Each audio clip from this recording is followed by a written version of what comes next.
बात की खुशी है कि राहुल गांधी जी की पहली यात्रा जो दक्षिण कन्याकुमारी से कश्मीर तक चली, 4000 किलोमीटर चली और 14 राज्यों से गुजरी। मैं धन्यवाद करती हूँ दक्षिण से उत्तर भारत तक के लोगों का। बेहद ही कामयाब यात्रा रही। वो भारत को जोड़ने की, लोगों को आपस में जोड़ने की यात्रा थी और वो यात्रा बेहद ही कामयाब रही।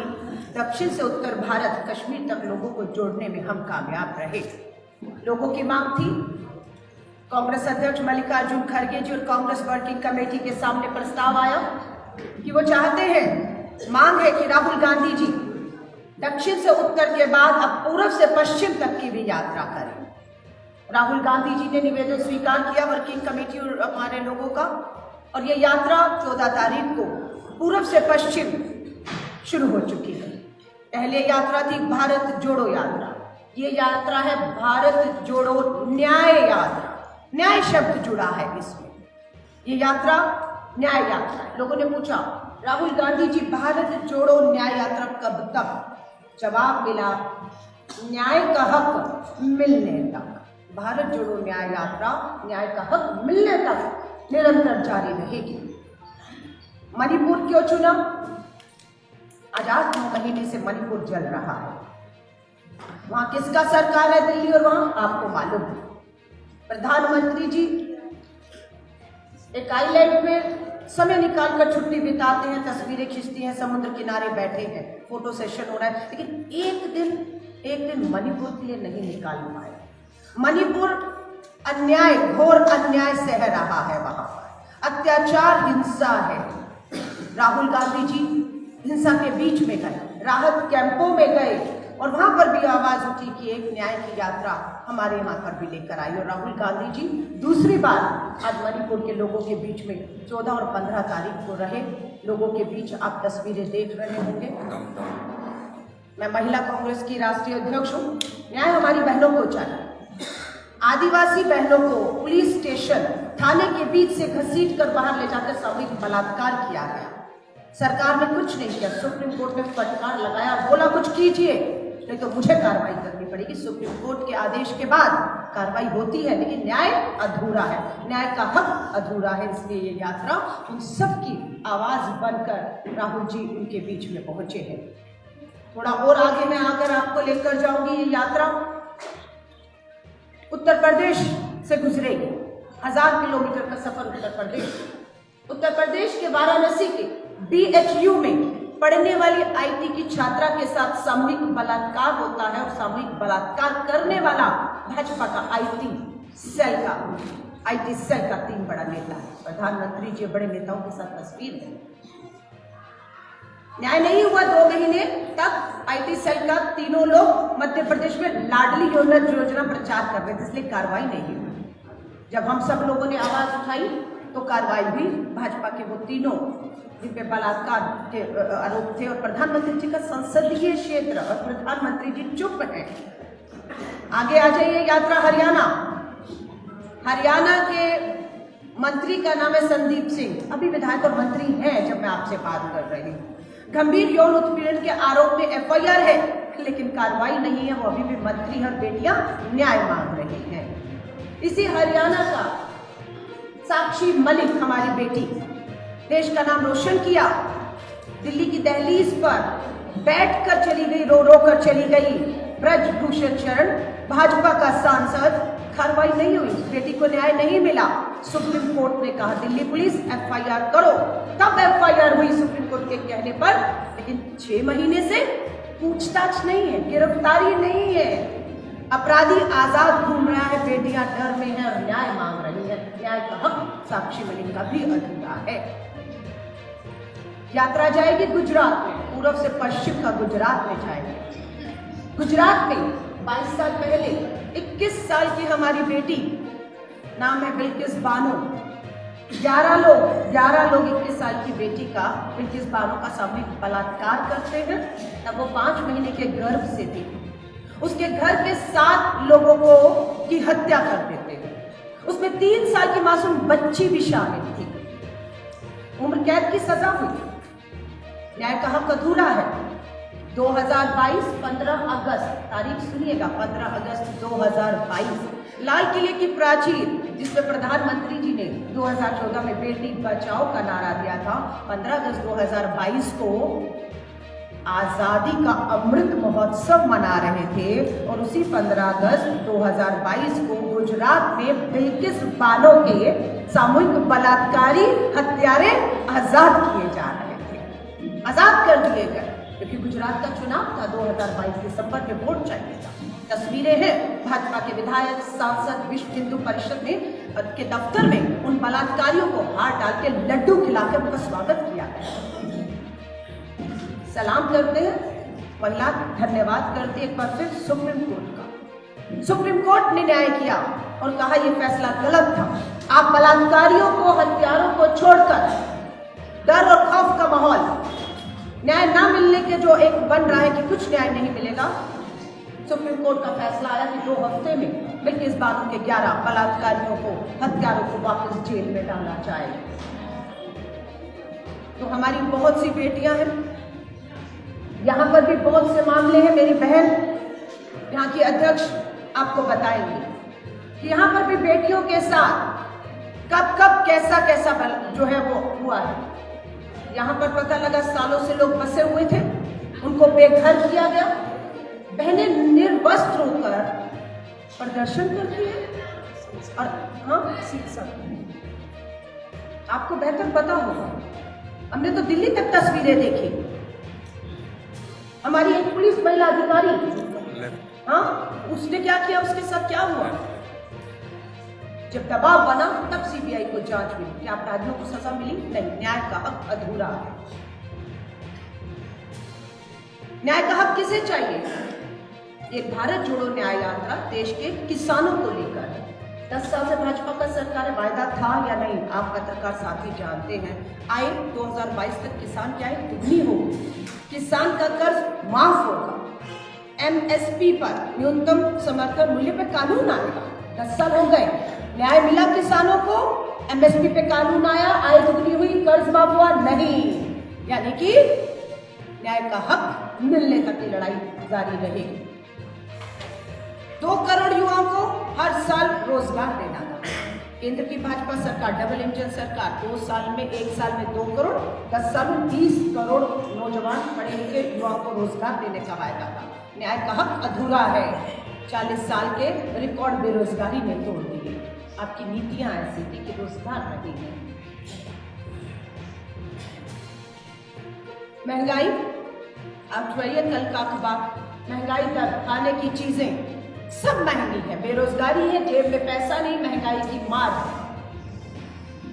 तो ये न्याय का हक मिलने तक, महंगाई मिलने तक हमारा ये लड़ाई, ये यात्रा निरंतर जारी रहेगा। हमारा 2024 का चुनाव भी है।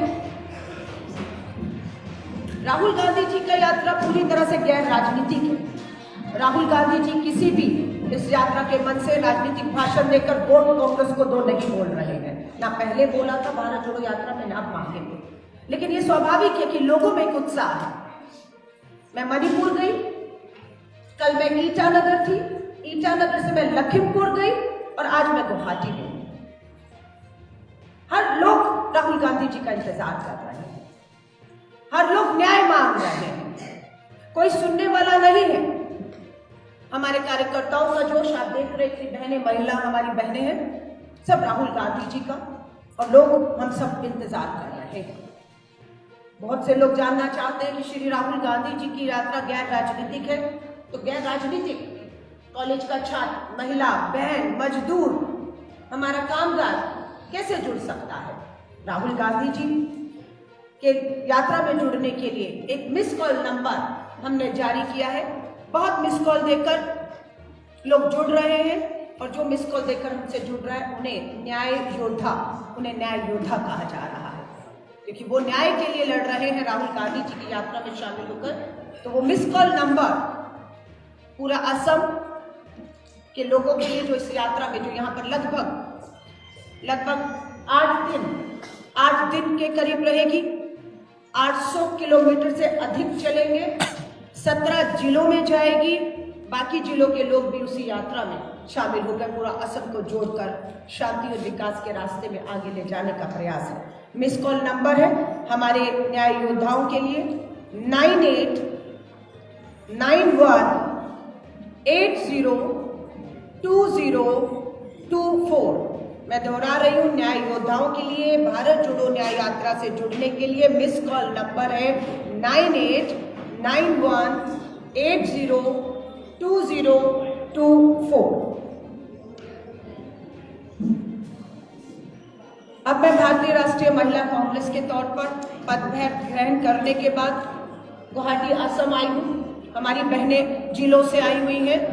त्योहार का समय है, कम समय में सूचना में मेरी जो बहनें आई हैं, आज हम उन सबके साथ बैठकर आज और कल 2 दिन पूरी तरह से चर्चा होगी कि यहाँ पर महिलाओं के मुद्दे क्या हैं, किस तरह से महिलाओं का आर्थिक सशक्तिकरण हम कर सकते हैं।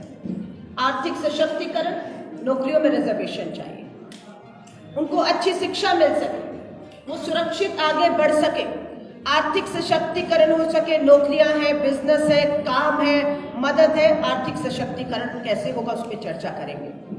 हम चर्चा करेंगे सामाजिक सशक्तिकरण की, कि समाज में महिलाओं को लेकर जो सोच है उसको हम कैसे बदल सकते हैं, या समाज के अंदर महिला बेटियों को किस तरीके से हम आगे बढ़ने के लिए प्रोत्साहित कर सकते हैं। सामाजिक सशक्तिकरण पर बात होगी राजनीतिक सशक्तिकरण के ऊपर।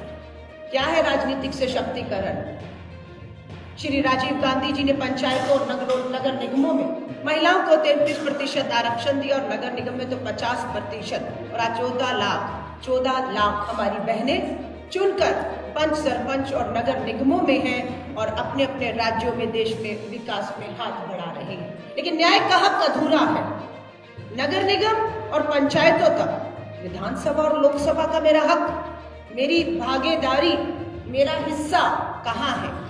33% महिला आरक्षण कानून, बहुत संघर्ष के बाद 10 साल भाजपा पूर्ण बहुमत की सरकार, नियत होती तो 14 में ही कानून आ जाता। और आज हमारी बहनें, जो हमारे चुनाव हो रहे हैं, लोकसभा के होने जा रहे हैं 2024 में, 24 के चुनावों में 33% बहनें 180 लोकसभा में पहुंच गई होगी। लेकिन आपने न्याय का हक अधूरा रखा, कानून बना दिया, लाभ नहीं मिलेगा, चुनाव नहीं लड़ पाएंगे, तो ये न्याय का हक अधूरा है। इसलिए भारत जोड़ो न्याय यात्रा हम बहनों का जो अधूरा आधा हक है उसे दिलाने की बात करती है। श्री राहुल गांधी जी ने हमें विश्वास दिलाया है 2024 के चुनाव जीतते ही इंडिया अलायंस और कांग्रेस की सरकार महिला आरक्षण कानून जो बन गया उसे लागू कर देगी। लागू कहाँ होगा? 2024 में आपका महाराष्ट्र का चुनाव आएगा विधानसभा का, 24 के बाद हरियाणा का चुनाव आएगा, दिल्ली का चुनाव आएगा, और जिस भी विधानसभा का चुनाव आएगा, चाहे वो 24 में ही आएगा, इंडिया अलायंस और कांग्रेस महिला आरक्षण लागू कर देगी। और वो पहली विधानसभाएं होंगी कांग्रेस के नेतृत्व में जहां पर 33% आरक्षण पे बहनें लड़ेंगी, जीतेंगी और विधानसभाओं में पहुंचेंगी। सो राजनीतिक सशक्तिकरण, आर्थिक सशक्तिकरण, सामाजिक सशक्तिकरण, आज हम सब संगठन आज और कल बैठकर पूर्ण रूप से इस पे हमारी आज संगठन में चर्चा होगी। हमारी बहनें जो जिला और ब्लॉक में हैं, बूथ तक जाकर उस पीड़ित, शोषित, जिसके साथ अन्याय हुआ है, उस महिला तक पहुंचने का हमारा प्रयास रहेगा, ताकि उसका हाथ पकड़कर भारत जोड़ो न्याय यात्रा तक राहुल जी से मिलवाकर उसका जो भरोसा है उसे हम जीत पाएं, कि वो हताश ना हो, फिर निराश ना हो, वो उम्मीद ना छोड़े। श्री राहुल गांधी जी और भारतीय राष्ट्रीय महिला कांग्रेस, असम महिला कांग्रेस और हमारी जो नेता रहे हैं अभी जो केंद्रीय मंत्री रहे हैं, आज भी हमारे बीच में है। मीरा जी खुद चुनाव लड़ चुकी और बहुत बहनें आप देखेंगे हमारी इन बहनों को ताकत देंगे। मैं असम के हर भाई को, हर पिता को कहना चाहती हूँ, ये लड़ाई महिला वर्सेस पुरुष नहीं है। जितनी भी हमारी पीड़ित बहनें हैं, बच्चियां नाबालिग हैं, बलात्कार, यौन उत्पीड़न की शिकार है, न्याय के लिए अदालतों के चक्कर काट रही है, उन्हें ले जाने वाला कौन है? पिता है, भाई, चाचा और मामा है। इसीलिए मैं हर पिता, भाई, चाचा, मामा से कहना चाहती हूँ, जिन बेटियों की न्याय की लड़ाई आप चक्कर काट रहे हैं लेकिन न्याय नहीं, तारीख मिल रही है, हम आपको न्याय दिलाएंगे। अब तारीख नहीं, न्याय होगा इस देश में। इसीलिए हम सुप्रीम कोर्ट का भी धन्यवाद कर रहे हैं। उन्हें भरोसा दिलाऊंगी, महिला कांग्रेस आपके बीच में थी, आपके बीच में है, लेकिन अब और ताकत और मजबूती के साथ महिला कांग्रेस लोगों तक पहुंचेगी। और इस सरकार में भी मणिपुर में हमें परेशानियां आई भारत जोड़ो न्याय यात्रा की शुरुआत करने में। भाजपा की डबल इंजन का सरकार है, हिंसा हो रही है 8 महीने से, प्रधानमंत्री जी नहीं गए, राहुल जी दूसरी बार कैसा जा रहे हैं और यात्रा कैसे कर रहे हैं, ये कहकर परमिशन नहीं मिली, ईटानगर से नहीं करेंगे आप, सॉरी इम्फॉल में नहीं करेंगे, मणिपुर की राजधानी से 30 किलोमीटर दूर भेजा, लेकिन हम 30 किलोमीटर दूर गए, मणिपुर से यात्रा शुरू करनी थी। ये राहुल जी का संकल्प था और यात्रा शुरू हुई। मैं मणिपुर के लोगों का, और आज यात्रा नागालैंड में है, 2 दिन मणिपुर, 2 दिन सिर्फ नागालैंड है। जल्द ये असम, ईटानगर, मेघालय, उत्तर पूर्व के हमारे जो राज्य वहाँ पर पहुँचने वाली है। मैं मणिपुर, नागालैंड के लोगों का धन्यवाद करती हूँ, बेहद ही कामयाबी से इस यात्रा को सफल किया, क्योंकि उनको मालूम है ये यात्रा उनके लिए की जा रही है, ये यात्रा उन्हें न्याय दिलाने के लिए की जा रही है। इसलिए वो उत्साहित है, बढ़ चढ़कर हिस्सा ले रहे हैं, राहुल जी से मिलकर अपनी बात को रख रहे हैं। राहुल गांधी जी ने प्रेस वार्ता भी की, कल आपने देखा नागालैंड में। मुझे पूरी उम्मीद है उत्तर पूर्व का सबसे बड़ा राज्य गुवाहाटी, असम का गुवाहाटी में भी आप पत्रकार साथियों से उत्तर पूर्व राज्यों की यात्रा का अनुभव आपसे ज़रूर जो है वो शेयर किया जाए। ये मैं निवेदन भी भेजूंगी राहुल जी से, क्योंकि बहुत से पत्रकार साथी चाहते हैं कि वो आप राहुल जी आपसे मिलें और अपना अनुभव, आगे का सफ़र। असम के मुख्यमंत्री से मैं कहना चाहूँगी, मालूम है दिल्ली का दबाव है आप पर, डबल इंजन की सरकार है। यात्रा की परमिशन के लिए कल मैं प्रदेश अध्यक्ष भूपेंद्र बोरा जी के साथ थी सारा दिन। लखीमपुर में हमने BLAs का मीटिंग किया, यात्रा को भी लेकर, और चुनाव की तैयारियों पर यात्रा हुई, बात हुई, वहाँ प्रेस कॉन्फ्रेंस भी हुई। परमिशनें लगातार अप्लाई की गई है, समय जो है वो समय पर इजाज़त, परमिशन मिलने से हम बेहतर कर पाएंगे। परमिशन में देरी होना, यहाँ नहीं वहाँ परमिशन देना, तैयारी इधर है, यात्रा इधर से गुजरना है, यात्रा को उधर से, ये सब चीज़ें चल रहा है। मैं असम के मुख्यमंत्री को कहूँगी, डरिए मत इस यात्रा से। ये भाजपा संघ की तरह किसी नफरत की, तोड़ने की, हिंसा की यात्रा नहीं है। ये प्यार, भाईचारे, महात्मा गांधी जी के दिखाए सत्य और अहिंसा के रास्ते पर चलकर देश को जोड़ने की और न्याय दिलाने की यात्रा है। इसे असम के लोगों में आने से कोई भी ताकत रोक नहीं सकती है। ये यात्रा अब एक बार शुरू हो चुकी है। 6,713 किलोमीटर का सफर तय करके 20 मार्च को मुंबई तक ही पहुंचकर ये यात्रा रुकेगी। उससे पहले जितनी भी कोशिश हमारे विपक्षियों को करनी हो, सत्ताधारियों को करनी हो, क्योंकि अधिकतर राज्य भाजपा शासित है, 24 का चुनाव सर पर है, भाजपा बौखलाई हुई है। हमारे इंडिया अलायंस के ऊपर भी लगातार कहाँ ईडी भेजना है उसको लिस्ट बनाया है भाजपा ने। इंडिया अलायंस के फारूक अब्दुल्ला जी को 2 दिन पहले ईडी पहुंच गया है। हम सब तैयार हैं, हमें मालूम है संवैधानिक संस्थाएं पूरी तरह से केंद्र सरकार के दबाव में है। चुनाव आयोग, मुख्य चुनाव आयोग से 5 महीने से समय मांगा जा रहा है। कांग्रेस लिखित में समय मांग रही है। संवैधानिक पद पर बैठे मुख्य चुनाव आयुक्त पर सदस्यों पे क्या दबाव है नहीं मालूम। आप भी इस बात को सोच रहे होंगे कि क्या कारण हो सकता है कि सबसे बड़ा विपक्षी दल कांग्रेस इंडिया अलायंस के समूह मुख्य चुनाव आयोग से चुनावों से पहले मिलकर चर्चा लोकतंत्र में करना चाहते हैं, लेकिन मुख्य चुनाव आयोग समय नहीं देते हैं। दिल्ली पुलिस पे दबाव था, साक्षी मलिक की FIR ऊपर से करवानी पड़ती है। लोकतंत्र में बात हुआ कि संसद में घुसपैठ हुई है। युवा पाकिस्तान से हथियार बंद आतंकी नहीं है। ये युवा इस भारत के पढ़ा लिखा गरीब परिवार से आने वाला बेरोजगार है। बात करिए, आइए संसद में घुसपैठ और उनका जो मुद्दा बेरोजगारी का है उस पर बात करें। बात मणिपुर पर हो, पर क्या हुआ, 150 सांसदों को पार्लियामेंट से निलंबित कर दिया, बाहर कर दिया। ये आज़ादी के 75 साल में पहली बार हुआ होगा कि 150 सांसद विपक्ष के निलंबित कर दिए गए और मनमाने तरीकों से बहुमत की सत्ता संख्या के दम पर बिल पास कर दिए गए। जिसमें एक ये भी बिल था मुख्य चुनाव आयुक्त की नियुक्ति। सुप्रीम कोर्ट की 5 जजेस की बेंच का फैसला था ना कि मुख्य चुनाव आयुक्त और उनके सदस्यों की नियुक्ति अब अकेले सरकार नहीं करेगी। लोकतंत्र, लोगों का विश्वास इस पे बनाने के लिए मुख्य न्यायाधीश, चीफ जस्टिस ऑफ इंडिया, प्रधानमंत्री और नेता विपक्ष 3 सदस्यीय समिति कमेटी मुख्य चुनाव आयुक्त सदस्यों की नियुक्ति करेगी। क्या किया? 150 सांसदों को लोकतंत्र के संसद से बाहर कर दिया और अध्यादेश लाकर कानून लेकर बदल दिया कि नहीं, मुख्य न्यायाधीश जो देश का सबसे बड़ा न्याय करने वाला है उसमें विश्वास नहीं है इन्हें, उन्हें बाहर कर दिया गया। और अब कहा कि चुनाव आयुक्त की नियुक्ति 2 केंद्र के लोग होंगे, सत्ताधारी और एक विपक्ष होगा। इसीलिए जो हमारा मुख्य चुनाव आयोग है वो लोकतंत्र, संविधान के जिस पद पे बैठा है उसके लिए उसकी जवाबदेही नहीं है, उसके बनाने वाले आपा उसके लिए जवाबदेही है। तो ये चिंता लोकतंत्र में हम सबको हो रही है।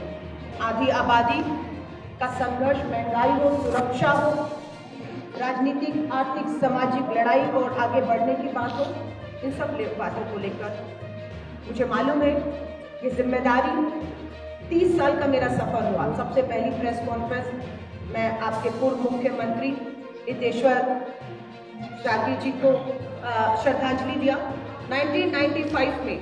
जब मैं 19 साल की थी, NSUI की राष्ट्रीय अध्यक्ष बनी, तब वो मुख्यमंत्री थे और यहाँ आकर उनके साथ पहली प्रेस कॉन्फ्रेंस की। आज 30 साल का राजनीतिक सफर, कांग्रेस वर्किंग कमेटी से भारतीय राष्ट्रीय महिला कांग्रेस की अध्यक्ष के तौर पर और मुझे विधायक के तौर पर 30 साल का सफर तय करके आज ये जिम्मेदारी मुझे कब मिली है? जब हमारी बेटियां, साक्षी मलिक कहूँ, बिल्किस बानो कहूँ, BHU की IT की छात्रा कहूँ, जब हमारी बेटियां आंसुओं में हैं, ये जिम्मेदारी मुझे आंसुओं के बीच में बेटियों को न्याय और अन्याय के बीच के संघर्ष में मिली है। और मैं तमाम उन बेटियों को भरोसा दिलाती हूँ इस जिम्मेदारी का मुझे और मेरी पूरी महिला कांग्रेस को एहसास है। हम आपके लिए एड़ी चोटी का जोर लगा देंगे, हम डरने वालों में से नहीं हैं, हम आपको न्याय दिलाते रहेंगे। मैं पत्रकार साथियों का तहे दिल से धन्यवाद करती हूँ। मैं अपनी महिला कांग्रेस के अध्यक्ष से निवेदन करूँगी कुछ वो कहे, उसके बाद आप पत्रकार साथियों के जो भी सवाल होंगे मैं उसका स्वागत करती हूँ।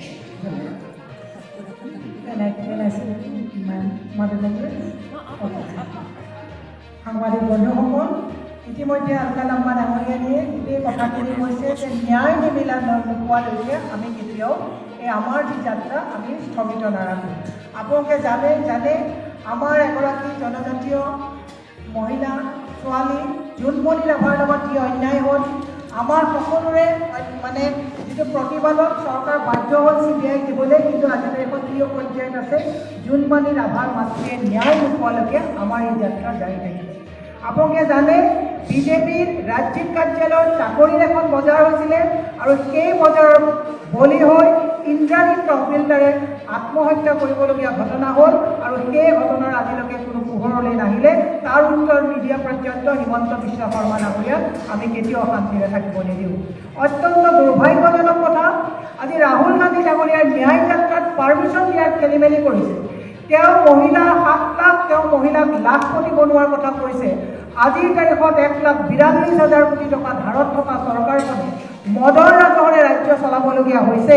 এইখিনি সময়ত তেওঁ 18 তাৰিখৰ পৰা 25 তাৰিখলৈকে মহিলাসকলক সশস্ত্ৰীকৰণ কৰাৰ ক্ষেত্ৰত যিটো তেওঁ হাতত আঁচনি লৈছে, তাক আমি মুখ্যমন্ত্ৰী ডাঙৰীয়াক কৈছোঁ যে ৰাহুল গান্ধীৰ এই ন্যায় যাত্ৰাই মুখ্যমন্ত্ৰীক তেওঁ হতাশ কৰিছে, ভয় খাইছে আৰু সেইকাৰণে ৰাহুল গান্ধীৰ ন্যায় যাত্ৰাটোত যাতে বাধা দিব পাৰে আমাৰ মহিলাসকলক তেওঁ উদ্যমী কৰি 1 লাখ টকাকৈ দিম বুলি কৈ বাকী ফাঁকি আৰু মিছা কথাৰে যিটো মহিলাক প্ৰশাসনৰ পথত আগবঢ়াই লৈ গৈছে তাক আমি ধিক্কাৰ দিছোঁ। আমি মহিলাক কৈছোঁ যে আমাৰ অসমৰ মহিলাই সুবিধা পাওক, কিন্তু অসমৰ মহিলাক সুবিধা দিয়াৰ নামত যাতে প্ৰলোভিত কৰি পৰচিত কৰি পেলাই মহিলাক যাতে তেওঁ এটা মানে মুহুৰা হিচাপে নসজায়, তাৰ কাৰণে আমি এলাৰ্ট কৰি দিছোঁ। আমি মুখ্যমন্ত্ৰী ডাঙৰীয়াক কৈছোঁ, শিলসাপুত যেতিয়া আমাৰ মহিলাই উলংঘভাৱে প্ৰতিবাদ কৰিবলগীয়া হৈছিলে, আজি তেওঁলোকে শিলসাপুৰ সেই উচ্ছেদৰ সময়ত মহিলাক, আজি পাহাৰত থকা মহিলাসকলক তেওঁলোকে উচ্ছেদৰ নামত যি মানে হঠকাৰী সিদ্ধান্ত লৈছে বসুন্ধৰাৰ নামত, তাক মুখ্যমন্ত্ৰীক যেতিয়ালৈকে ইয়াত থকা মহিলাই ন্যায় নাপাব তেতিয়ালৈকে এই ন্যায়ৰ যাত্ৰা আমাৰ চলি থাকিব। গতিকে আমি বিশেষ বেছি কথা নকওঁ, মুখ্যমন্ত্ৰীক এটা কথা ক'ব বিচাৰিছোঁ যে আমাৰ মহিলাসকলক আপুনি লাখপতি বনাব বিচাৰিছে, কিন্তু আপোনাৰ পত্নীয়ে ৰাজহৰ যিটো বেনিফিচিয়াৰীৰ নামত 10 কোটি 50 কোটি টকাৰ তেওঁ যি মানে কাম কৰিলে, এই কথাবিলাক আমি মনত পেলাই দিছোঁ। গতিকে আমি মুখ্যমন্ত্ৰী মহোদয়ক কৈছোঁ যে তিনিচুকীয়াৰ বৰডুবি সেই মাতৃয়ে যেতিয়ালৈকে ন্যায় নাপালে, আজি পুলিচৰ অত্যাচাৰত আমাৰ যুৱকসকলে আত্মহত্যা কৰিবলগীয়া পৰ্যায়লৈকে গুচি গৈছে। বুলডোজাৰ এনকাউণ্টাৰ প্ৰত্যেকটোৰ যেতিয়ালৈকে এটা হিচাপ নহ'ব, তেতিয়ালৈকে মহিলা কংগ্ৰেছ, প্ৰদেশ কংগ্ৰেছ আমি এই ন্যায় যাত্ৰাত ৰাহুল গান্ধীৰ লগত থাকিম। মোৰ বিশ্বাস আমাৰ ইমান এনাৰ্জেটিক আলকা লাম্বাজী আছে, তেখেতৰ মাৰ্গদৰ্শন লৈ আমি এই ন্যায়ৰ যাত্ৰাত ৰাহুল গান্ধীৰ যাত্ৰাত সফল কৰিম। আপোনালোকে প্ৰত্যেকেই এই ন্যায়ৰ যাত্ৰাত অংশীদাৰিত্ব লৈ কংগ্ৰেছ দলৰ ইণ্ডিয়াৰ আমাৰ সকলোকে যাতে পৰামৰ্শ দি আপোনালোকে যাতে আমাক আগুৱাই লৈ যোৱাৰ মনোবল দিয়ে। সাংবাদিক বন্ধুসকলক মই এটা কথা কৈছোঁ, আপোনালোকৰ মাজত যিটো প্ৰেছাৰ আছে আমি বুজি পাওঁ, কিন্তু আপোনালোককো যাতে ন্যায় পায় তাৰ ক্ষেত্ৰত আমি মাত মাতিম।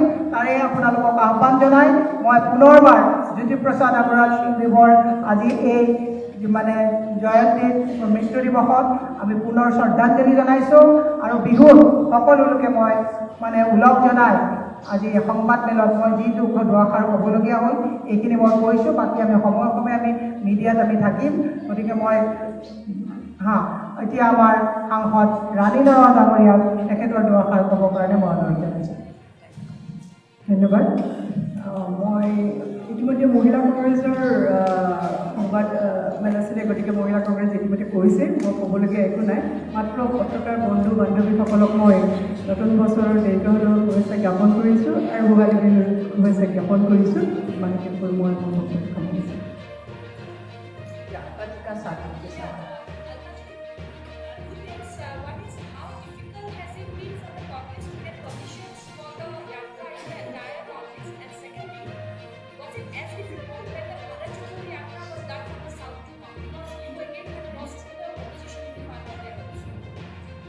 देखिए, बिल्कुल हमें पहले भी परेशानी आई। कर्नाटक में भाजपा का डबल इंजन का सरकार था जब यात्रा गुजर रही थी और लोग निकल रहे थे। भाजपा डर गया कि हमारे लिए मुश्किल होगा और हुआ भी। कर्नाटका में हमारा कांग्रेस का सरकार बना, वहाँ पर गुजरात तेलंगाना से भी था, वहाँ पर टीआरएस का क्षेत्रीय दल का पार्टी था, उसको भी वहाँ पर लोग जब निकले तो पता लगा कि हमारा वहाँ पर भी सरकार बना। भाजपा कर्नाटक को असम में या कहीं और जहाँ उनका सरकार दोहराना नहीं चाहती है, इसलिए पूरा ताकत लगा रही है। जो हमारा परमिशन है वो देने में देरी करने से, क्योंकि यात्रा अब पहुंच चुका है नॉर्थ ईस्ट के बाद, नागालैंड के बाद आपका असम में बॉर्डर पे आकर इधर 23 तारीख को गुवाहाटी में होगा। समय कम है, परमिशन से बहुत तैयारियां करनी है, दिक्कत आ रही है, लेकिन हम सब उसके लिए तैयार हैं क्योंकि लोग हमारे साथ हैं। और मैं इसीलिए मुख्यमंत्री असम से निवेदन कर रही हूँ, राजनीति से ऊपर उठिए और अपना प्रधानमंत्री जी को भी संदेश भेजिए कि मणिपुर जनते में राहुल गांधी जी दूसरी बार चले गए हैं, आप एक बार जाइए।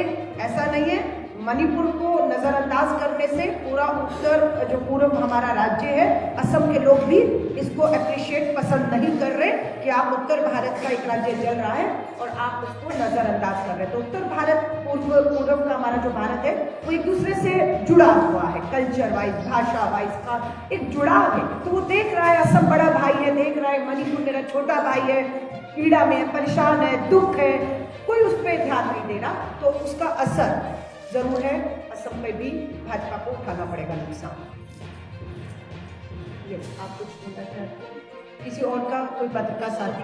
ये जो चुनाव आ रहे हैं उसमें कुछ जागरूकता में कुछ लक्ष्यता है, चुनाव का अभी जो चल रहा है बीजेपी वाले जो बोल रहा है कि उन लोगों को ही मिलेगा, असम का तो 12 सीट मिलने के लिए कंफर्म हो गया बोल रहे हैं। देखिए, उनके पास सत्ता है, धन है, बल है, ताकत है, सरकारी मशीनरी है, चुनाव आयोग बताया, पुलिस प्रशासन बताया, वो उसके दम पर सोच रहे हैं वापस आएगा। भारतीय राष्ट्रीय कांग्रेस जनता लोगों के दम पर, जो राहुल गांधी जी लोगों के बीच पैदल चलकर 4000 पहले 6000 अब यात्रा 10,000 किलोमीटर से अधिक लोगों के बीच में चल रहे, उस पर हमारा विश्वास है कि ये सरकार को लोग, जो तानाशाह सरकार है, लोकतंत्र की आवाज़ को पार्लियामेंट में 150 साल से सस्पेंड कर दिया। राहुल गांधी जी की सदस्यता लेकर जेल भेज रहे थे वो तो, और वही राहुल गांधी आज देश को जोड़ने और न्याय दिलाने के लिए लोगों के बीच में, हम उनके दम पर कह रहे हैं कि ये भाजपा का तानाशाह सरकार हारेगा और इंडिया अलायंस कांग्रेस का पूर्ण बहुमत का सरकार 24वें देश में लोग बनाएंगे।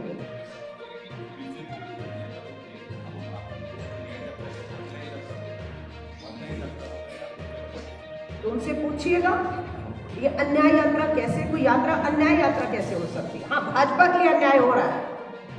भाजपा के लिए ये यात्रा पूरा कर्नाटक की तर्ज पर, हिमाचल में हमारी सरकार आई जहाँ पर इनकी डबल इंजन का सरकार था, है ना, इनके लिए हो सकता है बिल्कुल अन्याय होगा, क्योंकि ये हारने वाले हैं, जनता इन्हें हराएगी। लेकिन लोगों के बीच में राहुल गांधी जी हैं, आप उन्हें सुनिए, उन्हें देखिए।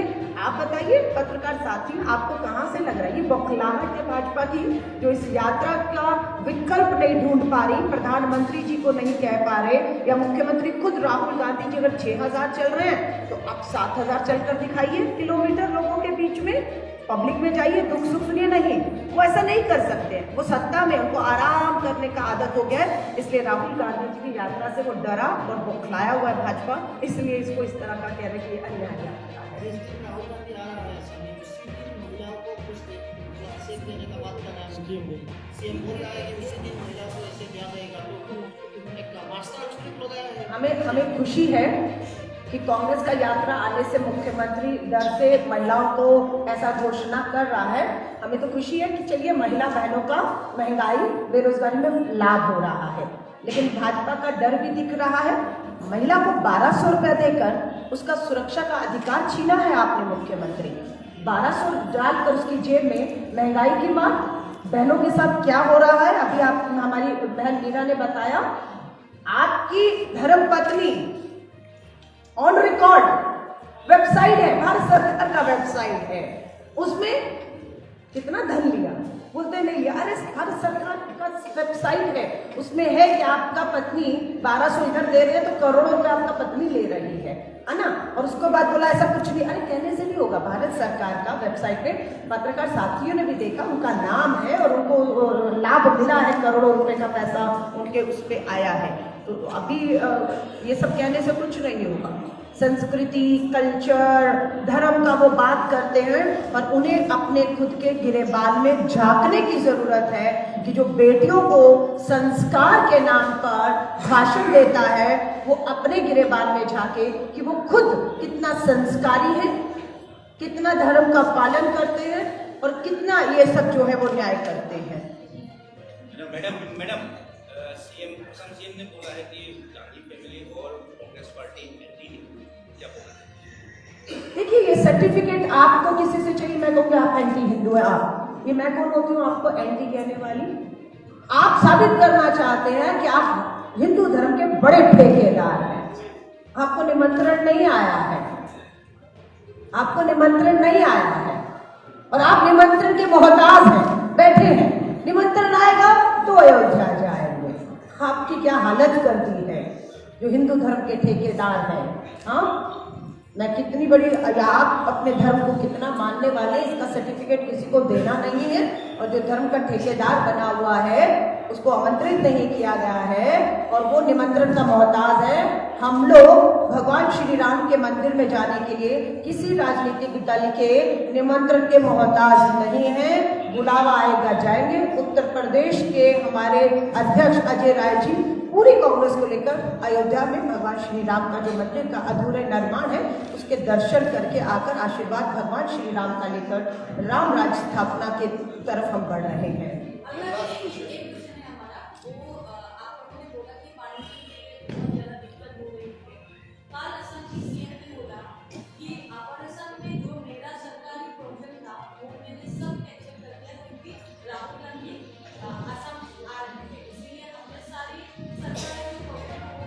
और ये सीजन एक महीना पहले हुआ था, एक बात और ये भी बोला है कि का सीजन जो था 1 महीना पहले हुआ था राहुल का। देखिए, मेरी बात सुनिए, मुख्यमंत्री को अपना कोई कार्यक्रम रद्द करने का जरूरत नहीं था, लेकिन जो सक्षम मुख्यमंत्री नहीं होता ना, वो इस तरह का बहाना लगाता है क्योंकि एक तरफ यात्रा का कामयाबी, दूसरी तरफ आपका फ्लॉप दौरा, क्योंकि लोग तो राहुल गांधी जी की यात्रा में होंगे, इसलिए आपने रद्द कर दिया अपना।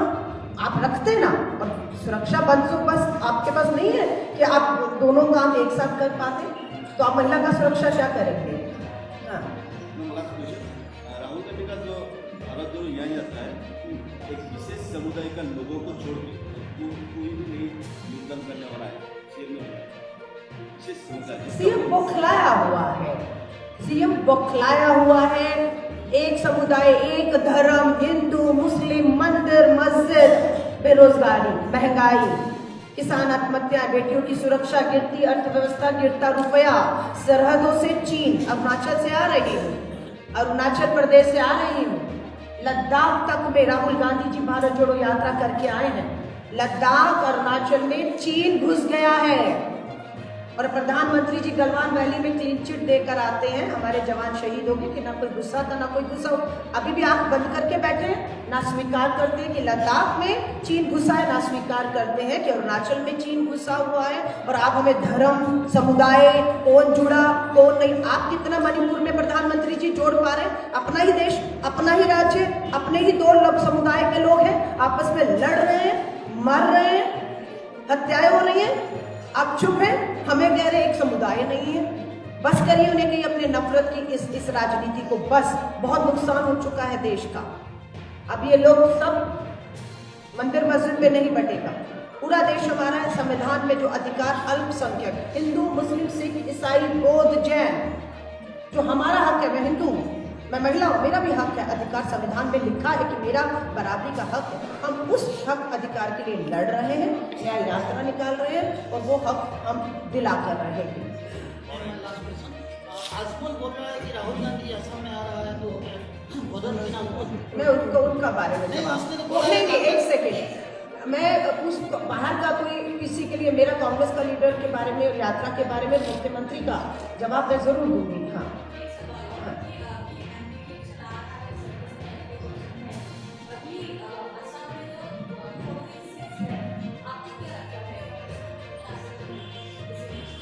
हमारा डबल डिजिट, सिंगल पे नहीं रुकेंगे हम 9 पर नहीं रुकेंगे, हम डबल डिजिट लेंगे।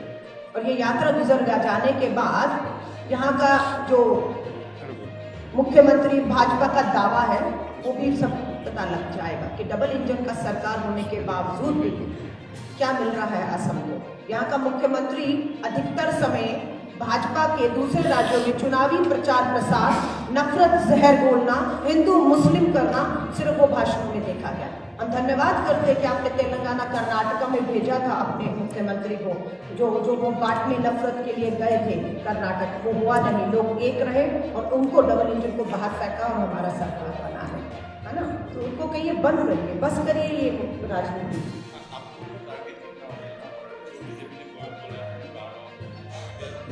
मैंने बोला हमारा सिंगल डिजिट नहीं, हम 24 में 9 नहीं, डबल डिजिट सांसद जीतेंगे।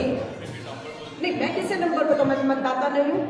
मेरा यात्रा गुजरने के बाद आप अपने आप नंबर बताएंगे, आप नंबर बताएंगे। पत्रकार साथी के राहुल गांधी का यात्रा में जिस तरह से वो मिलेंगे, लोग मिलेंगे, ऐसा कोई नेता कभी इस धरती पर भाजपा का नहीं मिला होगा। अभी भी चुनौती देकर जाएंगे, दम हो तो यात्रा को रोकना, उसके ऊपर इस तरह का टिप्पणियां करना, एक धर्म एक समुदाय है, बौखलाइए मत।